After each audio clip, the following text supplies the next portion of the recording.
officers, adding the near-catastrophic car chase came at the hands of a ring of highly aggressive paparazzi. The briefing I received, two of our officers could have been injured. I thought that was a bit reckless and irresponsible.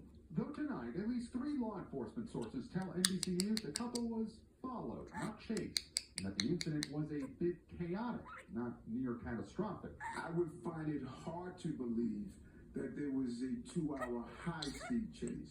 In a written statement, the NYPD says numerous photographers made the couple's transport challenging, but there were no reported collisions, injuries, or arrests.